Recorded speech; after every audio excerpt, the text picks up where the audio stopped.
So you must be the detective. It's nice to meet you, Vivian Lake. Yes, I apologize about the short notice as well as the anonymity of the whole thing. I really can't be too careful these days, especially with the untimely death of my sweet husband, as I'm sure you've been reading about in the papers. Of course you have.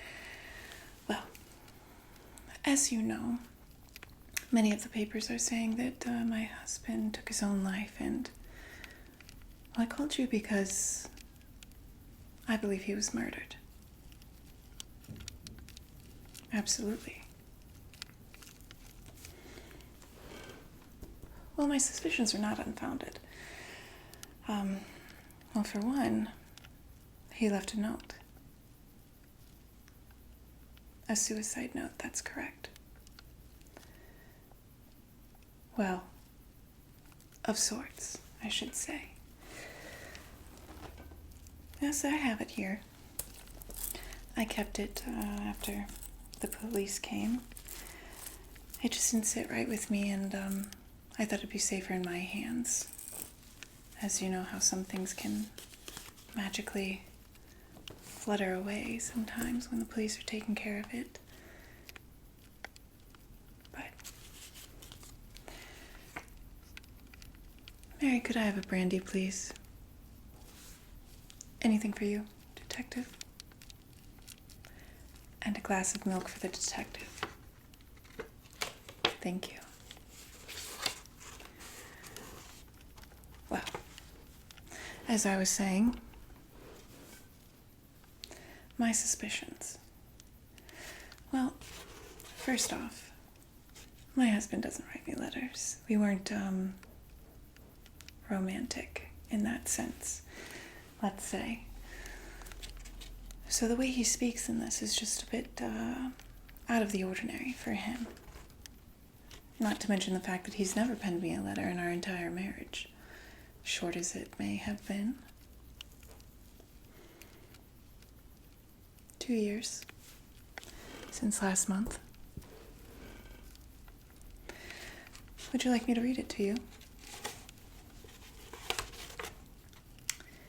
Forgive me, it begins. I don't expect you to understand. I know this will come as a shock, but I had my reasons. I'll always cherish you, my dove. Our love will last eternal. But let your sorrow be evanescent.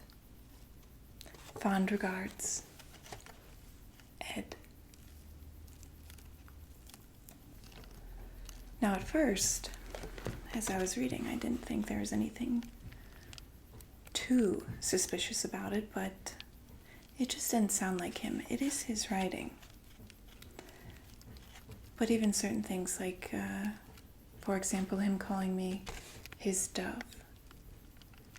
It's just not what we do. No. I'll get to that.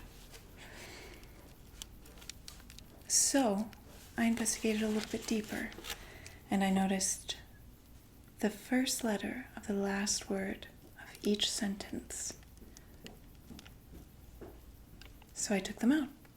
Forgive me. M. Understand. You. Reasons. R. Dove. D. Evanescence. E. Can you guess the last one? Regards. R. And do you know what that spells, detective? Murder. Kind of a strange coincidence, don't you think? I certainly did. I found it a bit suspicious. You're welcome to look. Thank you, Mary.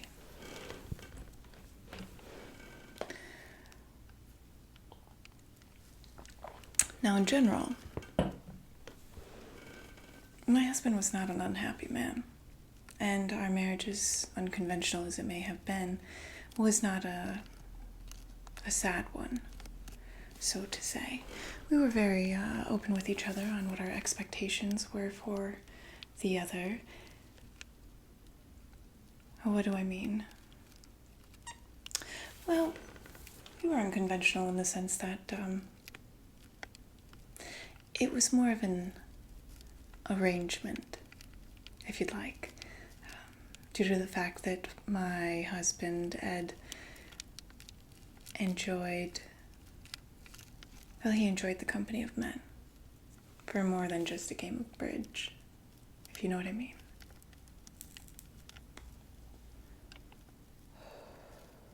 And I think you do. I, on the other hand, got a healthy bank account to appear on particular occasions or to look the other way. And obviously, somebody like my husband, for as much power as he had in this city and what he controlled,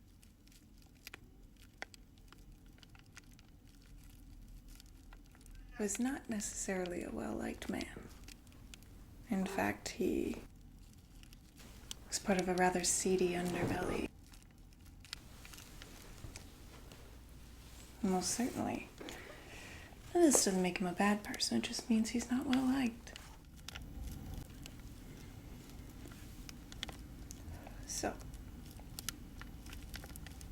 that being said, I found a few other things. As I went through his ledger, which he was incredibly meticulous about, keeping track of every date, time, meeting, penny that he spent, I found something rather unusual.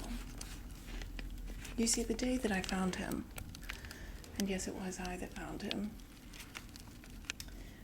there was something in here that was a bit curious to me. 12:30. Meeting with J.P. Now, I knew virtually all of my husband's affairs and exploits, good or bad, in the shade or in the light. But that character, I don't know. And curious enough, was somebody that he was supposed to meet right around the time of his death. Now, who do you suppose that was? I've asked myself quite a bit. Yet I can't find a conclusion, which is part of the reason why you're here as well. I'd also look into his children. Well, my husband might have enjoyed the company of men, but doesn't mean that he was void of any sort of female interaction. The younger days for him.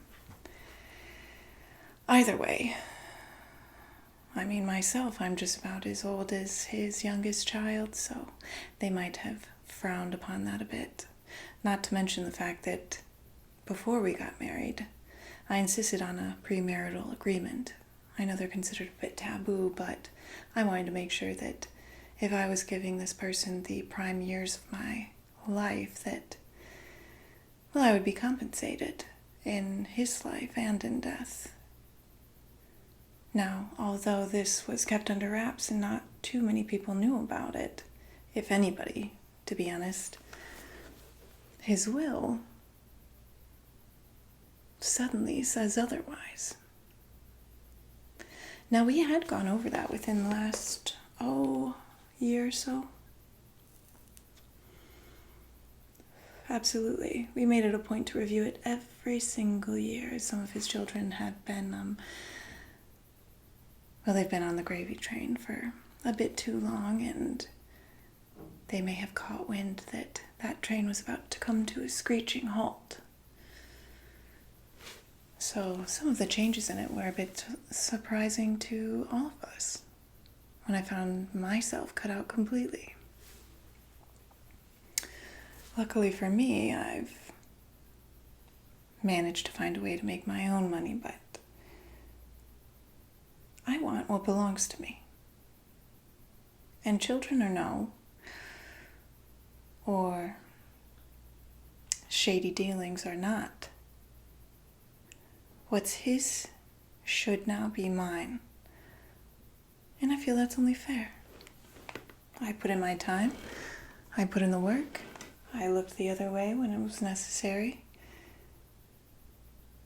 and I feel that's only fair. So, that being said, that's where you come in. I want you to find out who exactly killed my husband. I want you to find his will, his proper will, and if possible, I might even want you to take a little bit of revenge for me. Does that sound like something that you might be able to do, detective? Or should I find myself looking elsewhere? It's up to you. But, just know that I'm a woman who pays for results, not wishful thinking. If you'd like, you can think about it for a few days and get back to me. But otherwise, it's been a pleasure meeting you, and you can see yourself out. Thanks again, and I'll be hearing from you soon.